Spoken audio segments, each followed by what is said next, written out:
Algumas coisas são difíceis de aceitar, porque o Grêmio acabou tendo um comportamento muito aquém do esperado em BH. Deu espaços ao adversário e acabou sofrendo um gol contra de Rodrigo Ferreira, que culminou na derrota por 1-0 fora de casa.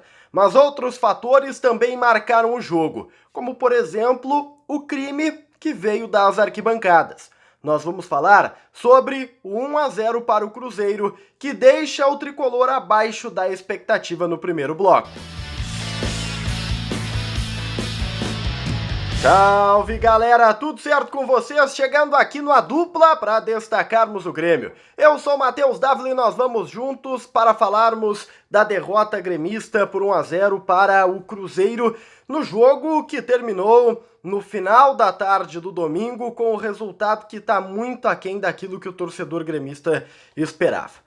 Deixa o like, compartilha o vídeo, te inscreve no canal, ativa as notificações. Vamos falar sobre esse resultado que foi marcado, primeiro ponto, pelo ambiente. Eu quero começar falando dos assuntos de fora das quatro linhas, porque toda aquela energia, né, aquela pressão, aquele envolvimento do torcedor do Cruzeiro com o jogo acabou se confirmando. Nós falávamos sobre isso.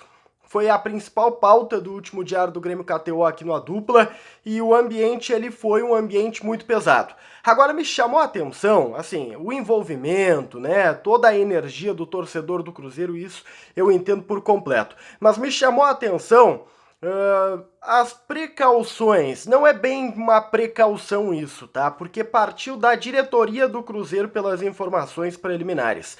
Por exemplo, a torcida do Grêmio reclamou que os instrumentos da torcida, tá, da torcida gremista, não puderam entrar no estádio. A Arena Independência também fez esse veto, chamou a atenção porque a Polícia Militar de Belo Horizonte havia autorizado que a torcida do Grêmio levasse os seus instrumentos para as arquibancadas e acabou que o Cruzeiro e a Arena Independência vetaram. Por quê? Porque eles quiseram. Mas isso só dá, né, contornos ao ambiente, a esse clima de rivalidade que foi, né, uma marca do confronto, uma marca que já era desenhada nos últimos dias. Agora, não dá pra gente deixar de falar também, antes de entrar na bola rolando, do crime que acontece com muita frequência pelos estádios brasileiros, mas em especial em BH. Em BH isso é tônica, cara. É comum, é muito comum. Toda vez que eu fui lá, eu ouvi, vi, e parece que não tem cura, né? Que é o arerê. A tradicional, né, música, já tradicional, infelizmente, em relação ao comportamento do torcedor com a recepção de gaúchos. Arerê, gaúcho, dá o cu e fala tia. Convenhamos, homofobia pura. Ah, mas é parte de uma cultura, de uma brincadeira. Cara, a gente tá no século XXI, a gente combate vários aspectos aí dentro do esporte, e esse é o tipo de comportamento que não pode ser considerado como brincadeira, porque é crime, é crime. E o Grêmio fez questão e pediu para o árbitro do jogo registrar em súmula o comportamento homofóbico dos torcedores do Cruzeiro. Nós vamos aguardar para ver se a arbitragem vai fazer esse relato. Precisa fazer e a CBF, consequentemente, precisa tomar as suas medidas. Agora, vamos falar do jogo, vamos falar da partida, porque depois de todo esse cenário armado, o Grêmio entrou, armado no sentido de desenhado, né? O Grêmio entrou em campo contra o Cruzeiro, e um Cruzeiro que tinha mais a bola. O Cruzeiro, ele propôs o jogo no início da partida, mas isso era estratégia do técnico Roger Machado.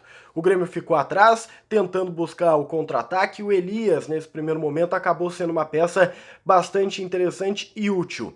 O Grêmio não chegou a levar perigo para o gol do Cruzeiro, mas apresentava um relativo domínio estratégico. O Grêmio sabia o que estava fazendo porque era dentro da proposta, contra-atacar na velocidade do Elias e do Biel. Até aí tudo bem. Convenhamos que nos primeiros 10, 15 minutos o Cruzeiro desceu o sarrafo. O Cruzeiro chegou forte, não vou dizer que bateu, mas chegou pesado e a arbitragem foi deixando o jogo acontecer do jeito que dava. E isso incomodou bastante o técnico Roger Machado. O Elias tomou uma cotovelada no rosto, numa proteção de bola do Brock. O Biel tomou uma pegada também no tornozelo. O Bitelo também levou uma no tornozelo e isso minou o ambiente, deixou tudo muito mais difícil, digamos assim, de digerir pelo lado gremista. Só que, aos 26 minutos do primeiro tempo, muito cedo ainda, convenhamos, o Grêmio dá a sua primeira bobeira. Uma falha grande no sistema defensivo que acabou transformando o gol do Cruzeiro na vantagem. Por quê? Biel não acompanha a passagem do ala pela esquerda do Cruzeiro. O Roger havia feito poucos minutos antes uma inversão, tirando o Biel da esquerda, jogando ele para a direita, e o Biel se perde nesse movimento, se perde nessa inversão. Foi muito mal. O Diogo Barbosa, ele consegue orientar bem o Elias, mas o Rodrigo Ferreira com o Biel, eles não se encontraram. E, consequentemente, o gol do Cruzeiro nasceu daquele lado. Cruzamento com o espaço, o Rodrigo ele tenta fazer o corte, ele coloca o pé no movimento natural e acaba jogando, né, contra o próprio patrimônio. O Breno não faz a defesa e o gol contra é feito. Eu não vou criticar aqui o Rodrigo Ferreira, a gente não pode pessoalizar no Rodrigo Ferreira o gol. A origem do lance eu acho maior culpada do que o jogador especificamente. A falha de marcação do Biel dá o espaço livre e completo pelo setor direito da defesa gremista para que o cruzamento fosse realizado antes do corte do Rodrigo em direção ao próprio gol. O Grêmio acaba sentindo muito, né, o gol sofrido. 1-0 no placar dava vantagem ao Cruzeiro e um conforto muito grande. Foi a única chegada do Cruzeiro na partida, chegada forte, e o Cruzeiro senta na vantagem.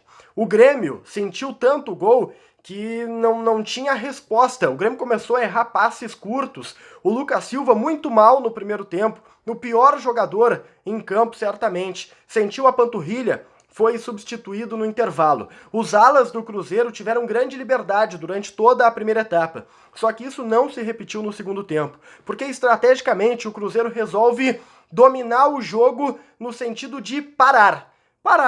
Colocar o ônibus lá atrás e deixar o Grêmio jogar. E o Grêmio não conseguiu aproveitar isso de nenhuma forma. O Lucas Silva sai já no intervalo, o Gabriel Silva entra, demora um pouquinho para entrar no jogo de fato, para dar algum tipo de resposta, mas é dele aos 16 minutos do segundo tempo que surge um contra-ataque, que toca, né, lá para o lado direito, onde o Diego Souza aparece como ponto e o Elias centraliza na área como centroavante. A bola é invertida, chega nos pés do Elias, que faz uma finalização muito boa, por sinal, mas a bola vai para fora, tem um desvio, o árbitro marca tiro de meta.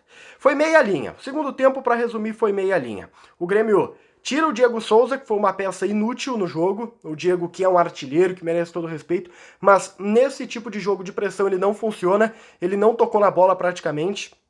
Ele sai aos 24 minutos da etapa complementar e entra o Elkson, que participa um pouco mais. Não muito, mas um pouco mais. Ainda sem ritmo, mas ele acaba sendo mais participativo para ver como o Diego Souza acabou se tornando uma peça inútil no decorrer do jogo, né? Depois o Roger, a partir dos 30 minutos, ele vai pro tudo ou nada, coloca Campaz e Ricardinho nas vagas do Biel e do Bitelo. O Grêmio pressiona, até cria algumas oportunidades. Talvez a melhor delas foi aos 45 do segundo tempo, que a bola vem do lado direito no cruzamento do Janderson e o Ricardinho finaliza muito mal, joga para fora, mas foi uma grande chance. Aos 46, um minuto depois, o Campaz também tem uma oportunidade e o goleiro Rafael faz uma grande defesa. Enfim, o Grêmio pressionou bastante, o Grêmio produziu muito mais no segundo tempo, terminou inclusive o jogo com mais finalizações do que o Cruzeiro, mas a gente não pode esquecer do contexto. O Cruzeiro permitiu que o Grêmio jogasse na segunda etapa. No primeiro tempo, o Grêmio permitiu que o Cruzeiro jogasse. Moral da história, o Grêmio falhou na primeira etapa, o Cruzeiro fez o gol, o Cruzeiro no segundo tempo não falhou